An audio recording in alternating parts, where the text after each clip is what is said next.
dans les seigneurs, pour votre édification, croissance spirituelle et le salut de vos âmes, retrouvons-nous chaque mercredi à 16h30 pour le culte d'enseignement, vendredi à 17h juste pour le culte de délivrance. Et chaque dimanche de 7h juste à 10h juste pour le premier service et de 10h30 à 13h juste pour le second service. Nous sommes au numéro 30 de l'avenue des Cimetières au quartier Bel Air dans la commune Kampemba à Lubumbashi.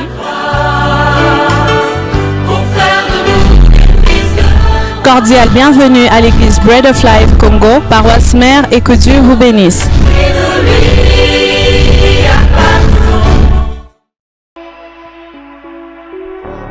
Nous acclamons le Seigneur, nous l'acclamons encore et encore.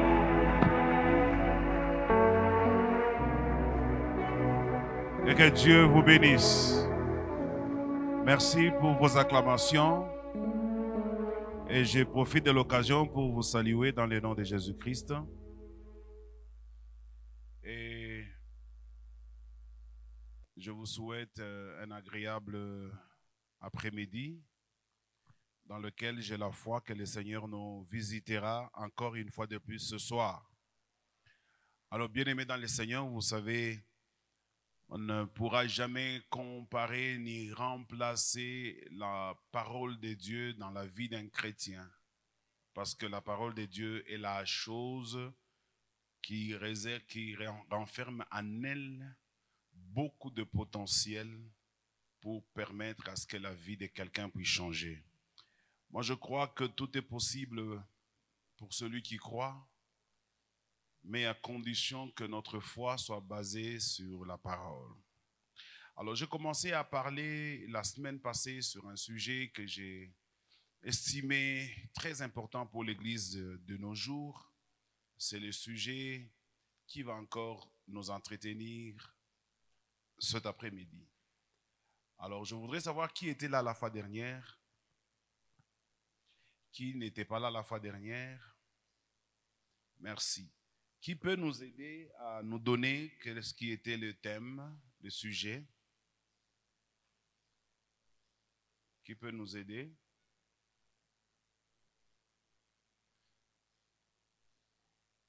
Pardon? Je n'entends pas. Qui a entendu? Moi, je n'ai pas toujours entendu. Maintenant, je veux te voir. Est-ce que tu as compris, toi qui n'étais pas là? Maintenant, je veux te voir. Ceci est aussi une prière que Moïse avait faite à l'Éternel. Lui qui a marché avec Dieu pendant un bon bout de temps et à un certain moment donné, il a bien voulu voir Dieu. Et il a senti que, parce que la Bible dit, Moïse est la seule personne avec laquelle Dieu parlait comme un homme parle à un homme. Mais Moïse a senti qu'il lui manquait quelque chose malgré cela. Et il demandait à Dieu, je veux voir ta gloire. Alors j'ai compris de nos jours que la foi que nous recevons par le moyen de l'écoute, parce que j'ai discuté avec quelqu'un hier à ce sujet, je n'ai pas l'intention d'annuler la parole de Dieu. Notamment quand elle dit la foi vient de ce que l'on entend. Et ce que l'on entend vient de la parole de Dieu. La foi plutôt vient de ce qu'on entend. Mais je dis, à côté de cela, il n'y a pas que ce que nous entendons qui peut créer en nous la foi. Il y a aussi ce que nous voyons qui peut aussi non seulement créer, même augmenter la foi. C'est ce que je suis en train d'expliquer. Il y a beaucoup de passages dans la Bible qui le démontrent. Et quel était le premier point pour ceux qui étaient là? Le premier point que nous avons développé lorsque nous avons dit « Maintenant, je veux te voir ». Merci, c'est quoi? Voir comme Dieu voit. Et le deuxième point, c'était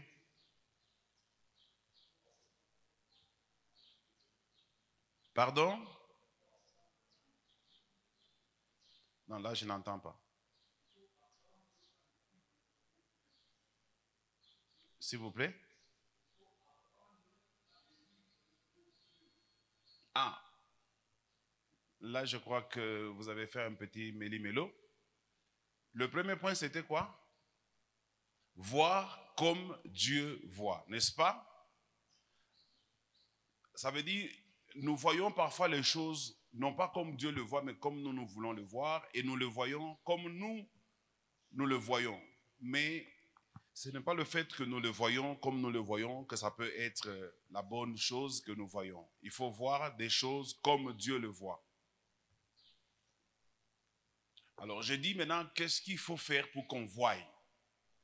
J'ai donné le premier point pour qu'on voie, le sous-point. J'ai dit pour qu'on voie, il faut aimer Dieu.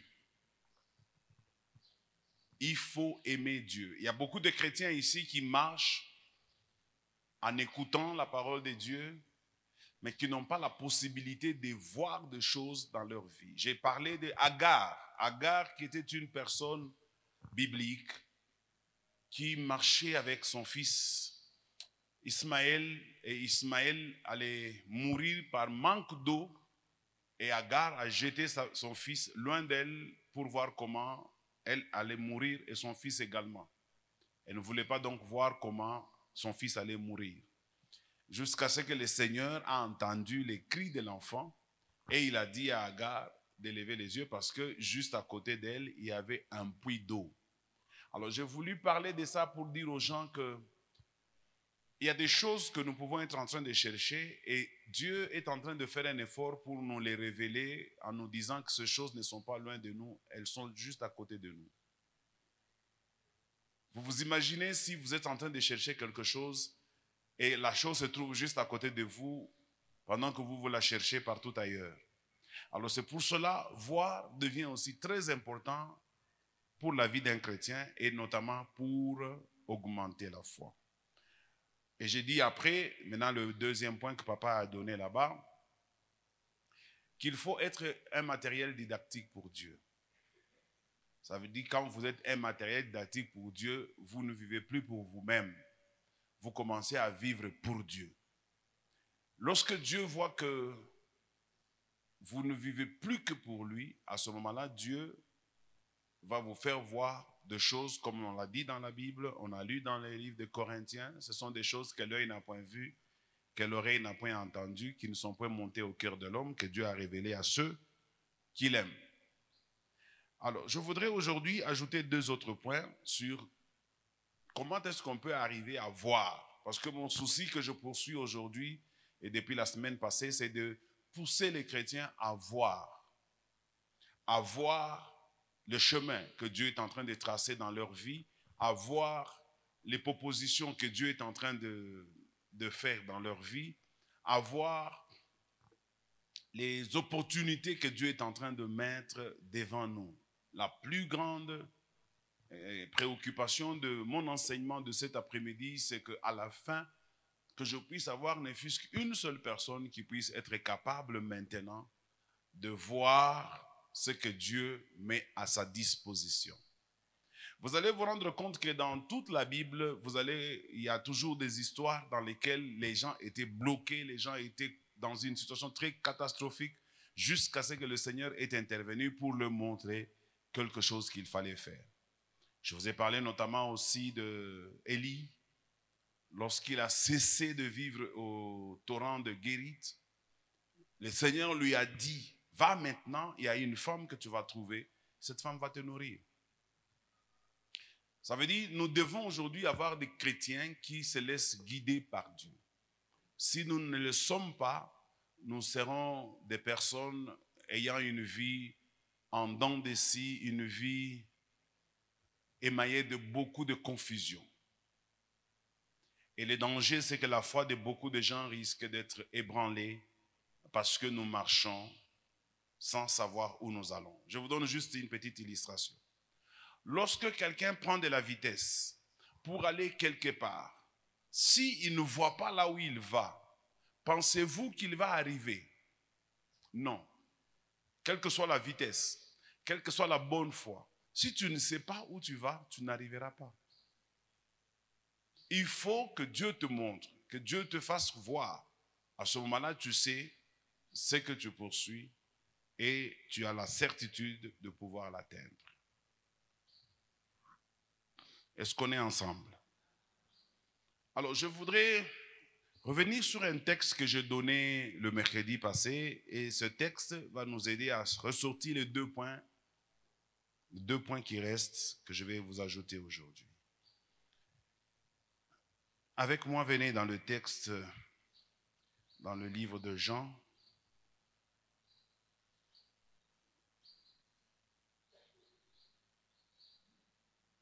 Vous êtes là dans le livre de Jean? Le livre de Jean, c'est l'évangile selon Jean. Si vous l'avez trouvé, venez avec moi au verset 20.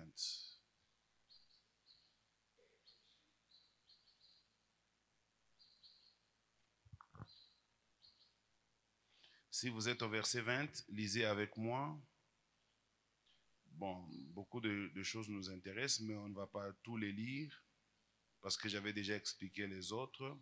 Lisons seulement le verset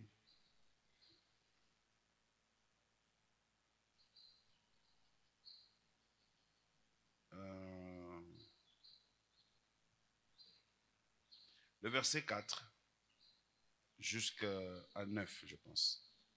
Jean 20 plutôt, 4 à 9. Je vais lire la parole du Seigneur au nom de Jésus-Christ. Ils couraient tous deux ensemble, mais l'autre disciple courut plus vite que Pierre et arriva le premier au sépulcre. S'étant baissé, il vit les bandes qui étaient à terre. Cependant, il n'entra pas. Simon-Pierre, qui le suivait, arriva et entra dans le sépulcre. Il vit les bandes qui étaient à terre et les linges qu'on avait mis sur la tête de Jésus, non pas avec des bandes, mais pliés dans un lieu à part. Alors l'autre disciple qui était arrivé le premier au sépulcre entra aussi et il vit et il fait quoi? Il crut. Vous voyez ici, parce qu'il a vu, alors il a cru. Continuons, la suite est très intéressante. Verset 9. Car il ne comprenait pas encore que, selon l'Écriture, Jésus devait ressusciter des morts. Je continue. 10. Et les disciples s'en retournèrent chez eux. Souligne, les disciples s'en retournèrent chez eux. Cependant, c'est la partie qui m'intéresse, Marie se tenait dehors, près du sépulcre, et pleurait. Comme elle pleurait, elle se baissa pour regarder dans le sépulcre. Et elle vit 2 anges vêtus de blanc, assis à la place où avait été couché le corps de Jésus. L'un à la tête, l'autre aux pieds. Et ils lui dirent, « Femme, pourquoi pleures-tu » Elle répondit, « Parce qu'ils ont enlevé mon Seigneur, et je ne sais où ils l'ont amené, ils l'ont mis. » En disant cela, elle se retourna et elle vit Jésus debout. Mais elle ne savait pas que c'était Jésus. Jésus lui dit, « Femme, pourquoi pleures-tu? Qui cherchais-tu » Elle pensant que c'était le jardinier, lui dit, « Seigneur, si c'est toi qui l'as emporté, dis-moi où tu l'as mis et je le prendrai. » Jésus lui dit, « Marie », elle se retourne et elle dit en hébreu, « Rabouni », c'est-à-dire « maître ». On peut s'arrêter par là, parole du Seigneur au nom de Jésus-Christ. Alors, je prends le texte ici pour parler de 2 points qui me sont restés la fois dernière. Le premier point, pour que nous puissions voir, c'est le discernement, la prière pour le discernement. On peut mettre ça, le discernement, ou la prière pour le discernement. La prière pour le discernement veut dire, je veux exhorter l'Église, je veux exhorter les peuples de Dieu. Dans vos prières que vous faites, s'il vous plaît, je vous en supplie, ça ne vous coûterait absolument rien. Si vous pouvez aussi ajouter une prière que je vous donne aujourd'hui, c'est-à-dire la prière pour le discernement. Priez afin que Dieu vous donne le discernement. Le discernement, Paul le décrit aussi comme étant un don spirituel. Il a appelé ça le don de discernement des esprits. Nous sommes dans un monde aujourd'hui où le vrai, le faux sont mélangés. Le chemin de Dieu et le chemin du diable se sont rapprochés. Alors si nous manquons de discernement, nous allons vaguer à vide. Nous allons nous perdre certainement. Le discernement dans tous les éléments de la vie, que ce soit au bureau que vous travaillez, que ce soit au marché quand vous allez pour acheter de la nourriture, que ce soit à l'école parmi les gens que vous fréquentez, que ce soit à l'église. Dans la vie de tous les jours, tout le monde a besoin d'un discernement. C'est le discernement qui fera en sorte que là où personne ne voit quelque chose, que vous voyez quelque chose. Le discernement permettra à ce que Dieu commence à vous montrer des choses que les autres qui n'ont pas le discernement ne verront jamais. On a besoin toujours de savoir où est Dieu et où Dieu n'est pas. Où est Dieu et où Dieu n'est pas. Regardez le texte que nous avons lu. La personne qui est arrivée au sépulcre la première, c'est Marie de Magdala et Marie, la sœur de Lazare. Elles étaient arrivées les premières au sépulcre. Elles y étaient allées, pas avec l'intention d'aller voir Jésus, mais elles y sont allées avec l'intention d'aller embaumer le corps de Jésus, en y apportant des aromates, des parfums, parce que c'était le 3e jour que Jésus était déjà mort. Elles allaient pour faire des rites, des rituels naturels, comme ça se faisait à cette époque-là en Israël. Mais elles étaient au courant, parce que le jour qu'on a enterré Jésus, si vous lisez la Bible, ces 2 femmes étaient là.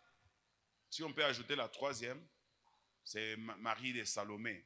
Elle était là aussi. Ces 3 femmes ont vu là où on a enterré Jésus, mais elles ont vu aussi quelque chose. Qu'est-ce qu'elles ont vu? Elles ont vu qu'on a mis des soldats au sépulcre de Jésus. Et ces soldats-là, on leur avait donné l'ordre d'empêcher à ce que les disciples puissent approcher du cadavre de Jésus-Christ. Elles le savaient. Et quand elles sont sorties de la maison ce jour-là, elles savaient qu'elles étaient exposées au danger. Et tout pouvait leur arriver. On pouvait les arrêter. On pouvait les tuer. Alors, elles ont prié le Seigneur avant de partir.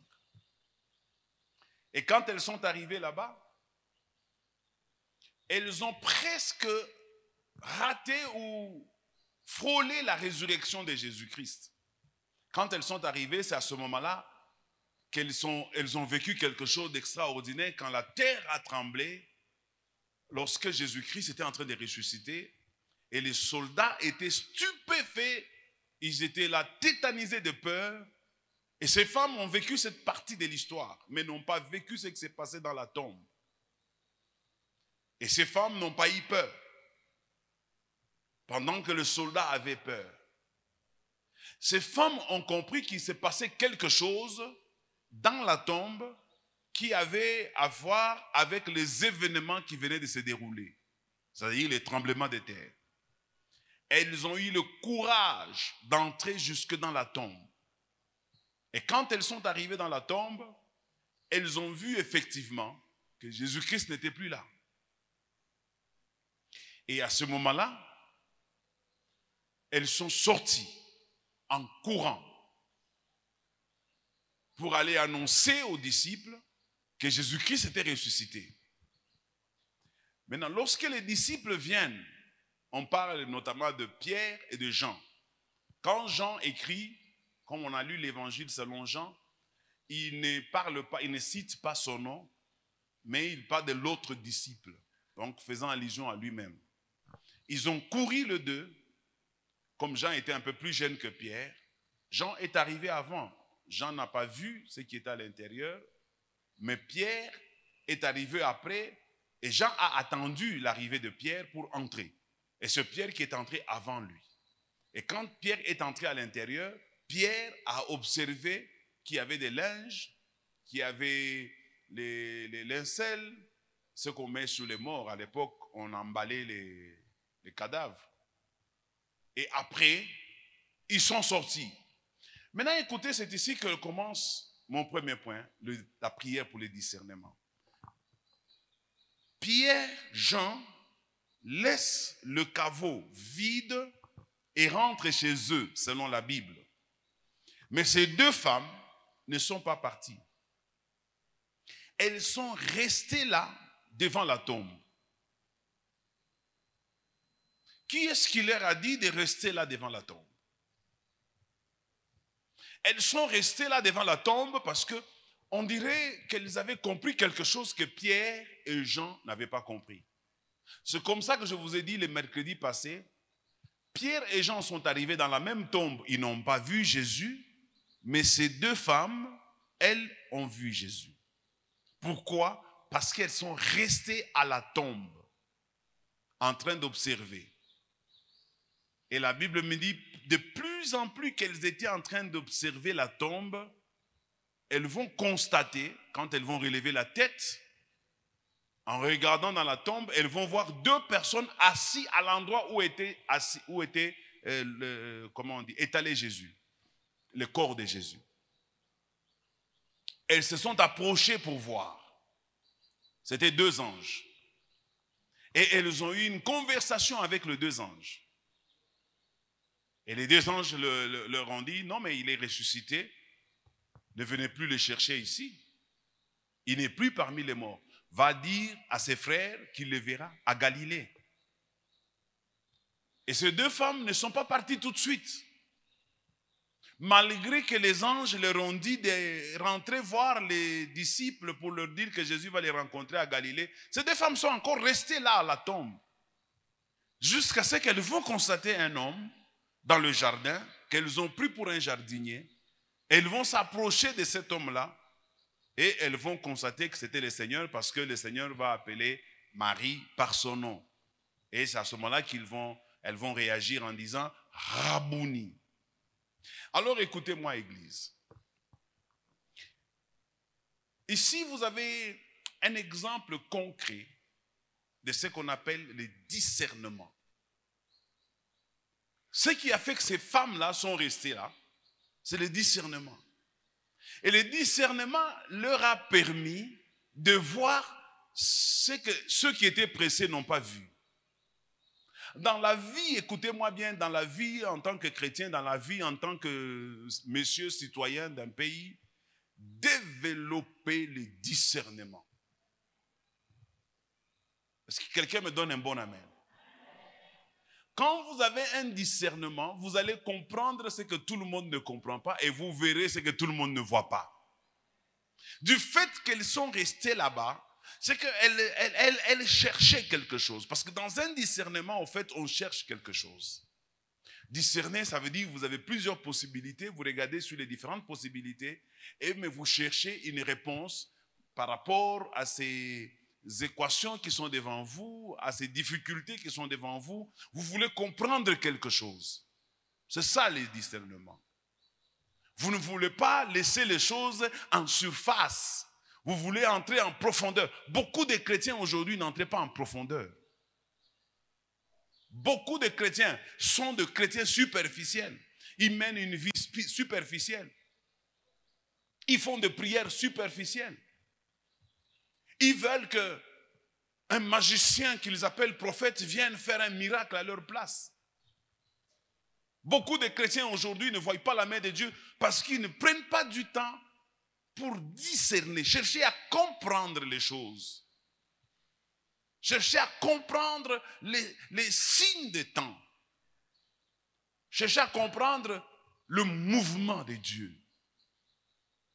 Et c'est ce qui fait que beaucoup de jeunes gens aujourd'hui se sont mal mariés. Parce qu'ils ont manqué le discernement. Parce qu'ils se sont mariés précipitamment. Parce qu'ils ont été emportés par la chaleur, par l'enthousiasme. Et ils n'ont pas pris le temps de s'asseoir et de discerner. Église, écoutez-moi. Je vous supplie, avant de faire quelque chose, est-ce que c'est possible que vous puissiez associer Dieu dans ce que vous voulez faire? Il est celui qui connaît tout mieux que nous. Il est celui qui connaît le chemin mieux que nous. Il est celui qui connaît les obstacles mieux que nous. Et il est celui qui a la clé à toutes les situations mieux que nous. Ne faites pas des choses comme si vous faites la course. Il n'y a pas de course. Est-ce que je peux ajouter quelque chose? Quand vous avez l'esprit de discernement, par moment, vous aurez l'impression comme si il y a des autres qui ont pris de l'avance par rapport à vous. Et parce que vous vous êtes donné la discipline de ne bouger que quand vous aurez une révélation de Dieu, quand vous aurez la confirmation de Dieu. Et vous aurez comme l'impression que ceux qui vous ont précédé là, ils vous ont laissé et que vous êtes en retard. Vous n'êtes pas en retard, mes amis. Si Dieu te donne une révélation pendant que tu cherches à discerner, si Dieu se révèle et se manifeste à toi, la vitesse avec laquelle tu vas aller, tu vas dépasser tous ceux qui t'avaient précédé. Même si même si tous tes amis sont déjà devenus, il n'y a que toi qui n'es pas encore devenu, ne sois pas pressé. Le problème de nous les chrétiens, c'est que nous voulons faire ce que tout le monde fait. Est-ce que quelqu'un peut me donner un bon amen? Une autre erreur que nous faisons, qui nous manque de discernement.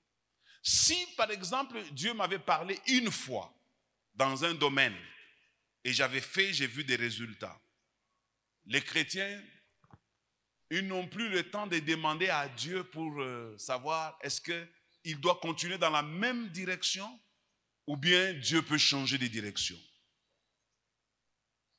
Dieu, il peut te révéler quelque chose qui a apporté des solutions dans ta vie, mais ce n'est pas une baguette magique. Dieu peut changer. Il est multisystème. Il a plusieurs façons de faire. C'est ce qui a coûté à Moïse la deuxième raison pour laquelle Moïse n'est pas entré à Canaan. La première, je vous l'ai dit, Moïse n'est pas entré à Canaan parce que Moïse n'avait jamais vu Canaan. Et Josué est entré à Canaan parce que Josué a vu Canaan. Ce que tu n'as pas encore vu, c'est difficile que tu puisses l'apprécier et le poursuivre. Et la deuxième raison, c'était que Moïse croyait qu'il y avait un pouvoir dans son bâton. Parce que c'est avec ce bâton qu'il avait fendu la mer Rouge en deux. Il a pensé que ce bâton avait un pouvoir. Désormais, quand il a besoin de quelque chose, il va utiliser le bâton. C'est comme ça que quand Dieu lui a dit, parle au rocher afin que le rocher donne de l'eau, lui, il prend le bâton et il frappe le rocher. En posant une question avec beaucoup de doutes, pensez-vous que de ce rocher peut sortir de l'eau? C'est à cause de cela que Dieu n'a pas permis que Moïse entre dans la terre promise. Le discernement. J'apprécie beaucoup ces femmes, ces trois maris, parce qu'elles sont en train de m'enseigner beaucoup de choses. Elles m'enseignent un autre point que je vais appeler, que je vais mélanger avec le discernement, mais le quatrième point. Ce point-là, c'est la méditation. La méditation. Celui qui discerne, c'est celui qui médite. Tu ne peux pas discerner si tu n'es pas un méditateur. À l'époque, quand nous on se convertissait, les mots méditation, on avait beaucoup peur de lui parce qu'on pensait que c'était pour les mystiques. Comme on disait avant que les rosicruciens font des méditations et qu'ils allaient faire des voyages astrales, tout ça. Alors on évitait de parler de ce mot méditation dans les églises. Écoutez-moi, puisque la Bible elle-même parle de méditation, pourquoi nous ne pouvons pas parler de méditation? La Bible dit que ce livre de la loi ne s'éloigne pas de ta bouche. Médite-le jour et nuit. Ça veut dire, on peut méditer. Alors, qu'est-ce que c'est qu'une méditation? Une méditation, c'est se focaliser sur un point, sur un sujet, prendre du temps sur un point, sur un sujet.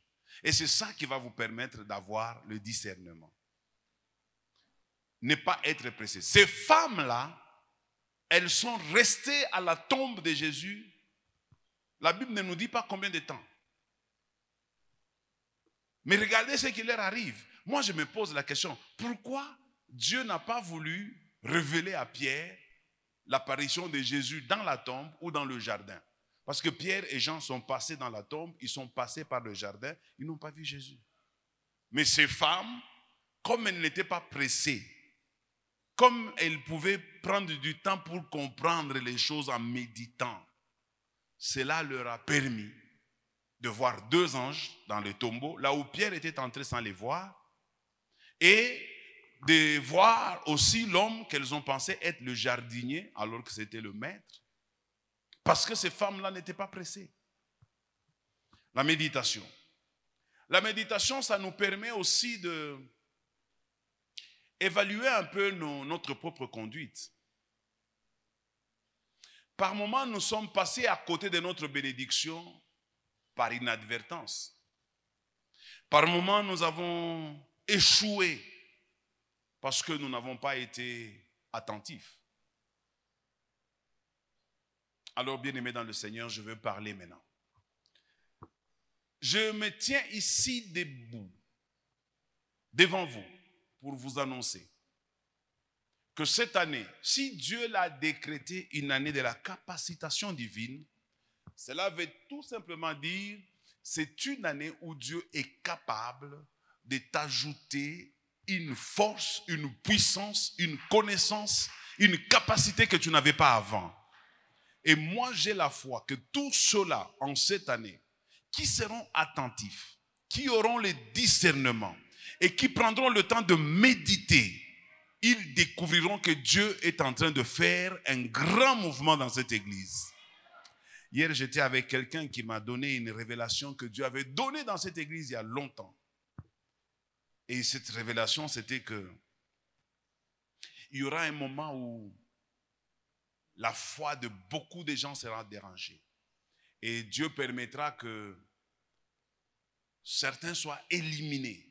Je dis bien éliminés. Parce qu'ils auront manqué la maîtrise de soi. Parce qu'ils auront manqué la patience. Parce qu'ils auront manqué le discernement. Parce qu'ils n'ont pas le temps de méditer. Ils vont passer à côté. Beaucoup seront éliminés. Mais il m'a dit encore une chose. Je me rappelle bien de ces messages-là. Il m'a rappelé encore une chose que Dieu a dit.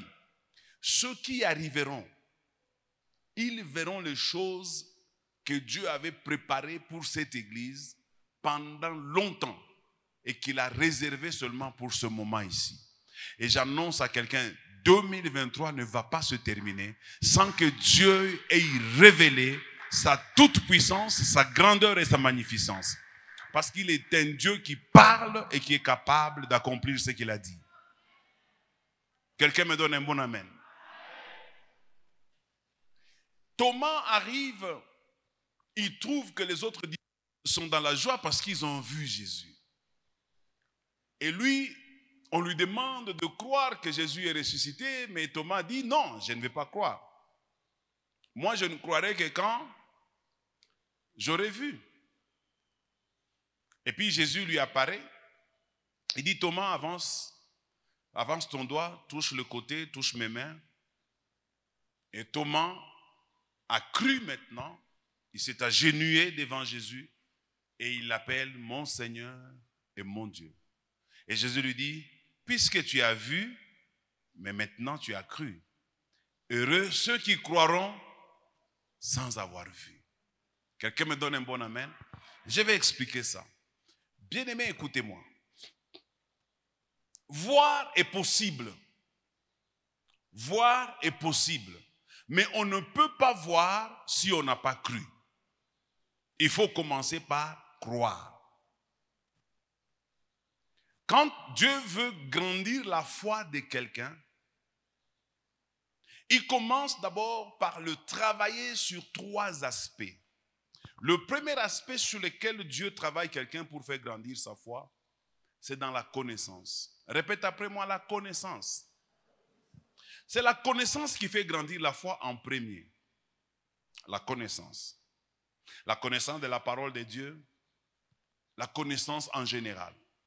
La deuxième chose qui fait aussi grandir la foi, au-delà de la connaissance, c'est la persévérance. Répète après moi, la persévérance. Si j'ai de la connaissance et si je persévère, il me reste un élément. Et c'est facile. Cet élément s'appelle la patience. Dis la patience. Acquiert de la connaissance, persévère dans ce que tu crois et sois patient. Ce jour-ci, beaucoup de gens sont impatients. Comme Pierre, comme Jean, impatients. Vous arrivez quelque part, aussitôt vous entrez. Et puis, comment vous pouvez... Non, réfléchissons. Comment vous pouvez arriver à la tombe avec des femmes qui vous y ont amené? Vous arrivez là-bas, vous constatez que le tombeau est vide, et puis vous rentrez chez vous, vous laissez les femmes là. Vous ne leur proposez même pas de partir avec vous. Pourquoi vous les laissez là-bas? La connaissance. Deuxièmement, la persévérance. Troisièmement, la patience. Ces femmes avaient ces 3 éléments. Je vais exhorter l'Église avant qu'on arrive à la fin de ces cultes. J'ai la foi que Dieu peut révéler à tout un chacun de nous. La vie de la famille de chacun de nous. Le projet que Dieu a conçu pour chacun de nous. Et ce que Dieu attend faire avec chacun de nous. Beaucoup de gens pensent que c'est difficile que Dieu puisse te révéler ce qu'il attend de toi. Moi, je dis non, ce n'est pas difficile. C'est facile. C'est facile. Pourquoi Dieu peut révéler aux uns mais cacher aux autres? Parce que les uns se comportent comme Pierre et Jean et les autres se comportent comme les 3 maris. La connaissance, la persévérance et la patience. Quand vous avez ces 3 éléments, la connaissance, la persévérance, la patience, vous gagnerez du temps dans la méditation et vous gagnerez aussi du temps dans les discernements. Celui qui ne regarde pas attentivement les choses en prenant du temps, en patientant, en cherchant la connaissance, il ne va pas discerner. Et il n'aura pas le temps de voir des choses que Dieu a mis à côté de lui. Je donne un autre exemple. Un jour, Dieu appelle Ézéchiel. Il lui dit, Ézéchiel, qu'est-ce que tu vois là? Ézéchiel dit, non, je vois des os. Je vois des os. Dieu dit, peux-tu prophétiser sur ces ossements-là, afin que ces ossements revivent? Ézéchiel dit, Seigneur, toi seul tu le sais. Dieu dit, prophétise à ces ossements. Regardez l'attitude d'Ézéchiel. Il ne veut pas prophétiser. Il veut tout renvoyer à Dieu. Parce que c'est quelqu'un qui ne veut pas prendre du temps dans la dans la connaissance, dans la persévérance et dans la patience. Et il ne veut pas discerner et il ne veut pas méditer. Beaucoup de gens de nos jours sont passés à côté de leur bénédiction parce que tout simplement, ils n'ont pas pris le temps de regarder attentivement, d'observer, de discerner et de découvrir les choses qui sont cachées. La Bible dit la gloire de Dieu, c'est de cacher les choses et la gloire du roi, c'est de les sonder. Église, apprenez à sonder les choses que Dieu a cachées. Apprenez à transcender, même quand vous lisez la Bible, à essayer de découvrir les choses qui ne sont pas visibles dans un premier temps. Regardez derrière les Écritures là. Vous trouverez toujours quelque chose. Et même quand quelqu'un prêche, comme je parle là, faites un effort pour ne pas écouter comme tout le monde. Derrière les paroles, derrière les mots, essayez de percevoir quelque chose que les autres n'ont pas perçu. Quelqu'un me donne un bon amen. N'ayez pas l'habitude d'écouter comme tout le monde. Prenez du temps, regardez, discernez, méditez, vous allez voir quelque chose. Ézéchiel regardait les ossements, lui voyait les ossements, mais Dieu voyait une grande armée. Mais Ézéchiel ne voyait pas une grande armée. Lui voyait les ossements desséchés. Il y a beaucoup de gens, quand ils regardent autour d'eux, ils voient des ossements desséchés, mais ils ne voient pas qu'il y a une grande armée autour d'eux. Il y a des gens aujourd'hui, quand ils regardent autour d'eux, ils ne voient pas ce que Dieu a réservé, ce que Dieu a caché. Mais qu'est-ce qu'ils voient? Ils voient seulement la sécheresse autour d'eux. Bien-aimé dans le Seigneur, en tant que serviteur de Dieu, je te confirme et te déclare, Dieu n'a pas encore fini avec toi. Je vais dire encore autre chose. Tout ce que tu vois, ce n'est pas tout ce qui existe. Si tes yeux n'ont pas encore vu, ne conclue pas rapidement. Mais aussi, si quelqu'un a vu, ne sois pas pressé de le condamner et de le juger. Parce que celui qui a vu, comme je vous l'ai dit, il a une longueur d'avance. Mais celui qui n'a pas encore vu devient un obstacle pour celui qui a vu. Si tu as vu quelque chose, fais ce que Dieu t'a montré. Même dans l'église, si tu vois quelque chose, fais ce que Dieu t'a montré. N'attends pas que les autres comprennent comme toi pour faire. Ouvre les yeux, discerne, observe. Quand tu viens à l'église, regarde bien. Ici, dans cette église, il y a des opportunités de bénédiction pour chacun d'entre nous. Mais le problème, c'est que nous ne voyons pas ces opportunités-là. Les opportunités sont là. Discerne. Prends du temps dans la méditation et ne sois pas pressé. Regarde bien. Tu verras quelque chose. Tu verras quelque chose. Je dis, tu verras quelque chose. Ce que tu verras peut te surprendre de toi-même. Souvent, lorsque Dieu veut nous amener loin, il ne nous demande pas des choses compliquées. Il ne nous exige pas des choses difficiles. Lorsque Dieu veut nous amener loin, il demande souvent des choses très faciles qui sont à notre portée. Des choses que nous sommes capables de faire.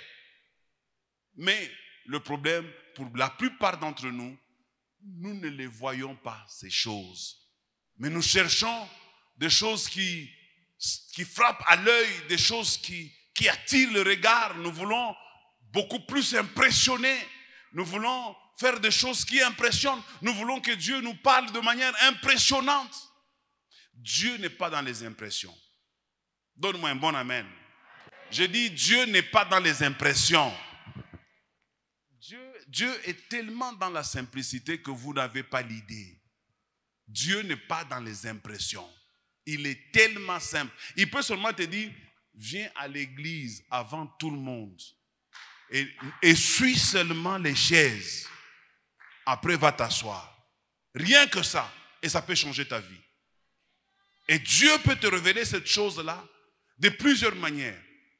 Il peut te le montrer dans un songe.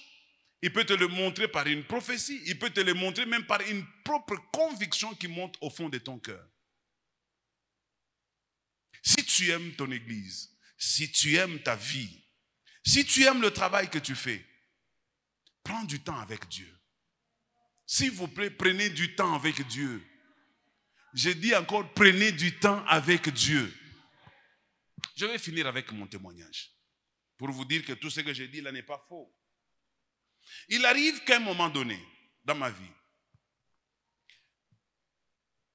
je suis avec mon épouse, on est en train de traverser des moments très compliqués et puis il arrive que nous demandons à Dieu de nous aider pour du travail. C'était vraiment notre sujet. Et puis Dieu nous donne un travail, on nous paye $100. C'était beaucoup à l'époque. Après ce travail de $100, Dieu nous donne un autre travail dans lequel on nous donne $500, mais on me donne une condition. Que tu commences d'abord avec $100, 6 mois après on te donne $500. J'étais très excité. Et mes collègues que j'ai trouvés là-bas, eux touchaient déjà les $500. À l'époque, nous sommes à l'époque où Mouzé Kabila venait d'entrer. $500, c'était les yeux de la tête. C'était à l'époque où vous ne pouvez même pas trouver quelqu'un en train de boire les sucrés. Vous qui jouez aujourd'hui avec les sucrés, nous, on ne le buvait pas. Pour boire les sucrés, il fallait aller en Afrique du Sud ou en Zambie. Ici au Congo, on avait les types de jus qu'on mettait dans les bassins. C'était en poudre. Kapache, kasache, kalo, que venait comme mon beseni. Njomona ki kulula kulom. Kisha njomona za comme manchupa mona lokota manchupa mbalabala mona isapishe le manchupa mona mwanga mwele jus. Bakujisha, banaza kujisha. Kama ni kunyumba, moi je faisais comment? J'achète. C'était moins cher, je crois 1000 ou 2000 francs. Tu prends ça, tu mets chez toi, on est tocoté. Après on est pindula. Kisha tu laisses ça au salon. Kila mtu anaenda kulishotea yeye mwenyewe. Tu prends ton gobelet, tu arrives là-bas, kapa, on a kunywa, onesha kiu yako. Kama tena unasikia mais kumwisho ilikuwa na gumu ya buchungu sana à la fin. Njoo le moment, on me propose $500. Et puis je reçois un appel, on me propose un autre travail. Et dans cet autre travail, on me propose $200. J'arrive au 6e mois, on me propose un autre travail à $200. Je dis, Seigneur, je suis en difficulté. Je me mets devant le Seigneur, je commence à prier. Je prends du temps. Prenez du temps dans la prière, mes amis. Ne soyez pas pressés comme Pierre et Jean. Ne soyez pas pressés de quitter la prière. Prends du temps, reste dans la prière. Je commençais à prier, je priais le Seigneur, j'ai senti la voix du Seigneur me convaincre que je dois voyager là où c'est $200. J'ai voyagé. Et quand je suis arrivé là-bas, effectivement, le mois passé, on m'avait donné $200. Mais ici au travail, j'ai écrit une lettre pour demander la mise à disponibilité. Ça veut dire que je reviendrai, on m'a donné 2 mois, mais je devais revenir 2 mois après.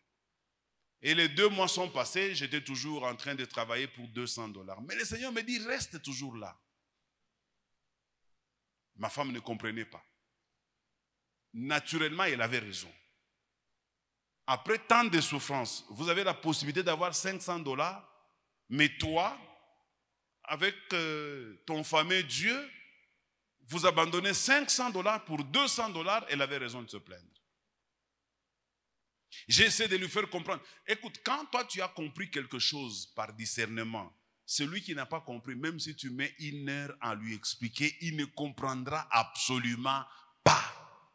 Parce que je vous ai dit que ce sont des choses que l'œil n'a point vues, que l'oreille n'a point entendues, qui ne sont point montées au cœur de l'homme, que Dieu a préparé pour ceux qui l'aiment. Jusqu'à ce que de là où j'étais parti, Dieu a béni ce travail.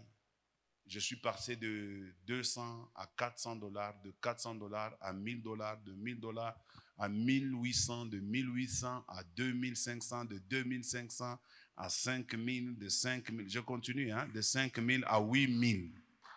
Je vous dis vrai, à 8000. Mais ceux qui étaient là où ma femme pensait que c'est là où Dieu nous avait appelés, On avait fermé cette boîte une année après. On a fermé. Ils sont tous devenus des chômeurs. Alors quand je les vois, même aujourd'hui quand je les vois, ils sont des chômeurs. Alors moi, maintenant j'ai peur, je me dis, Seigneur, et si je ne t'avais pas obéi? Et si j'avais suivi la pression de la chair, qu'est-ce que je serais devenu? Et si j'étais pressé de gagner la vie? Le diable va vous attirer comme ça, il te montre quelque chose qui brille, le cœur commence à te battre, tu penses que déjà tu vas gagner la vie. C'est comme ça qu'il va te ramasser.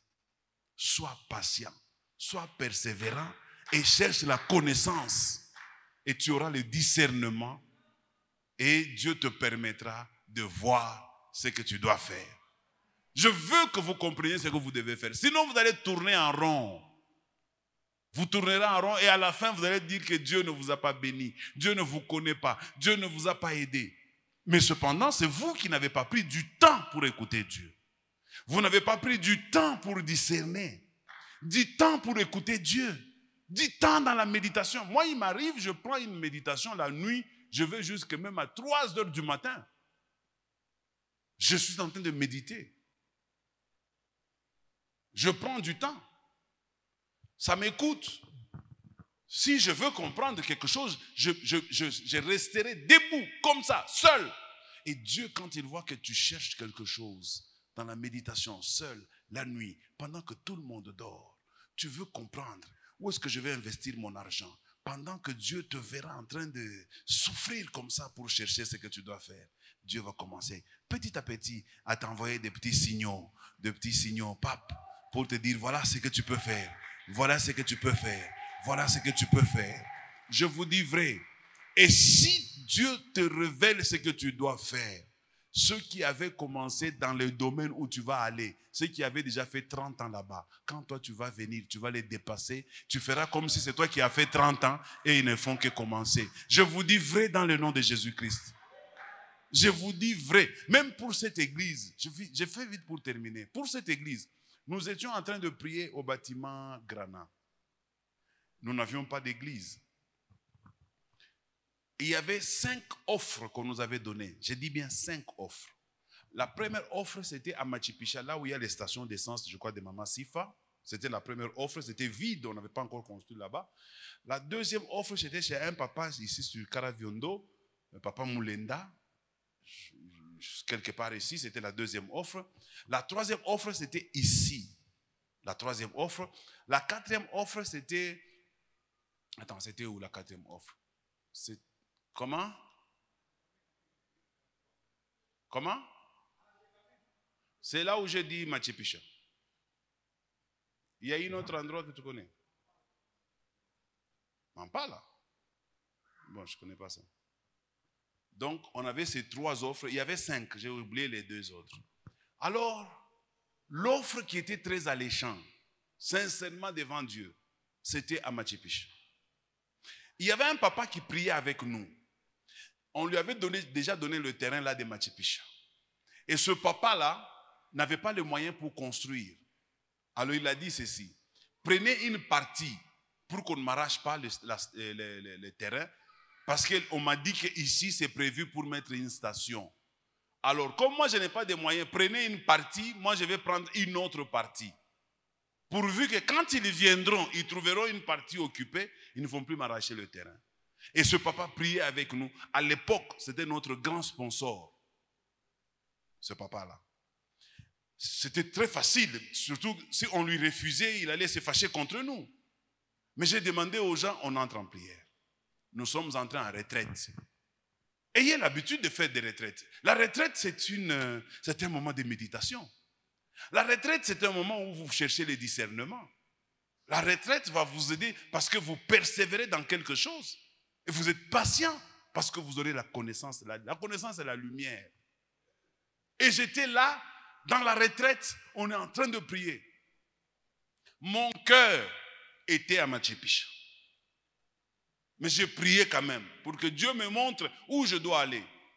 Il n'est pas dit que tout ce qui vient de ton cœur, c'est ce que tu dois faire. Il y a parfois des choses qui peuvent être dans ton cœur, mais qui viennent du diable. Parce que si j'avais suivi aujourd'hui, on nous aurait chassé là-bas à Machipicha Parce que c'était une place réservée uniquement pour la station et non pas pour une église. Mais mon cœur était là-bas. Je voyais, parce qu'à l'époque, Katouba, c'était la commune la plus populaire. Et moi, je me disais, comme c'est la plus populaire, on aura beaucoup de gens à la Katouba. Et pendant qu'on priait, une femme est venue me dire, frère Josué, Dieu m'a dit, allez chez les pasteurs, chez les frères Kabouya, les bergers Kabouya. Moi, je dis, là-bas. Je dis, ok, on va voir. J'appelle Kabouya, je lui dis, mon ami, Dieu nous a parlé, c'est là-bas chez toi qu'on doit aller mettre l'église. Lui-même, il dit, quoi? Chez nous? Priez encore Dieu. Je dis, on a déjà prié Dieu. Il dit, priez encore. Je vais aller parler. Et il s'est passé 2 mois, il n'a pas parlé à sa famille. Un jour, je crois que c'est sa femme ou lui-même qui était tombé malade. Nous sommes venus, sa maison était quelque part ici. Nous sommes venus le visiter. On a prié pour lui ou pour sa femme. Après, son papa était aussi gravement malade dans la maison. Toujours la maison qui est là-bas. Nous sommes allés là-bas pour prier pour papa. Et regardez comment Dieu fait les choses. Et nous, on arrive là-bas pour prier pour le papa. Dès qu'on commence à prier, le papa ne sortait pas de la chambre. Le papa était alité. Mais après notre prière, nous sommes partis. Nous ne savons pas ce qui est resté, s'est passé là-bas. Le lendemain, le papa nous convoque. On a dit, mais qu'est-ce qu'on a fait là-bas? Et quand on arrive, il nous reçoit, il nous dit, quel Dieu vous priez? On dit, quel Dieu nous on prie? Et puis il nous dit, il a été guéri. Bon, on ne comprend pas qu'est-ce qui se passe là. Il dit, vous priez où? On dit, on a nulle part où prier. On est en l'air. Il dit, venez prier dans ma parcelle. C'est comme ça que nous sommes venus ici. Venez prier dans ma parcelle. Gratuitement, personne ne va vous demander de l'argent. On est venu ici, on a bâti quelque chose qu'on appelle Titanic ici. Et depuis lors, on a acheté cette parcelle. Plus tard, ça c'était une deuxième parcelle qu'on a achetée. Plus tard, on a acheté l'autre parcelle. Plus tard, et tout ça, c'est la main de Dieu.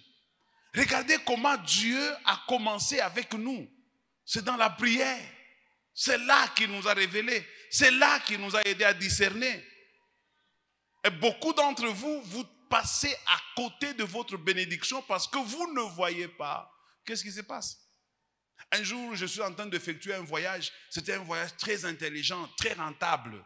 Je sors mes chaussures dehors, je les brosse pour qu'ils prennent un peu de soleil. Quand je rentre dans ma maison, je me lave, je sors pour prendre les chaussures. Les chaussures ne sont pas là. Et pourtant, c'est la première fois qu'on nous volait dans ce quartier-là. On habitait sur le quartier Mampal. J'avais d'autres chaussures. Je vais aller prendre d'autres chaussures pour les porter. Je sens l'Esprit de Dieu qui me dit non. Que représentent les chaussures? Je me mets sur mon fauteuil. Je commence à réfléchir. Je dis, je ne pars pas. Je suis resté. Et ce voyage-là, celui avec qui on devait partir, il est parti et il a fait un accident, il est mort. C'est le grand frère à un ami à moi. Il est mort. Mais comment j'ai su ça? Je dormais avec une petite radio. Le matin à 6 h, j'ouvre la radio. Information, accident sur la route Kasumbalesa. Et quand je vérifie, il est déjà décédé. Bien-aimé, écoutez-moi bien. Ne négligez jamais de faire quelque chose sans inviter Dieu dans ce que vous voulez faire. Ne faites pas des choses par vous-même. Vous ne connaissez rien. Non, je dis mieux. Nous ne connaissons rien. Il est le seul qui connaît tout. Il est le seul qui voit là où nous ne sommes pas encore arrivés. Il voit la fin d'une chose avant son commencement. Est-ce que l'Église peut revenir à Dieu et demander à Dieu, que veux-tu que je fasse pour toi? Et je finis mon message en te disant, Dieu n'est pas chiche avec des visions et des révélations. S'il veut te les donner, il peut te les donner. Mais tout dépend de toi. C'est toi qui es distrait. C'est toi qui es pressé. C'est toi qui cherches quelque chose de vite fait. Tu ne cherches pas Dieu. Tu ne le cherches pas vraiment. Acclame le Seigneur.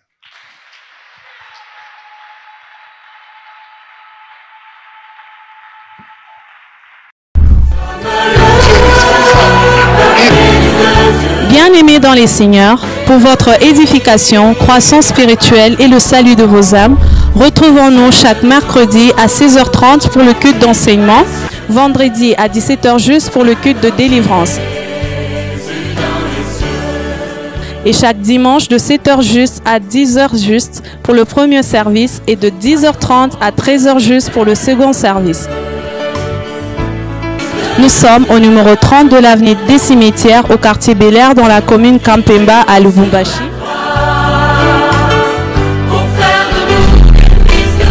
Cordial bienvenue à l'église Bread of Life Congo, paroisse mère, et que Dieu vous bénisse.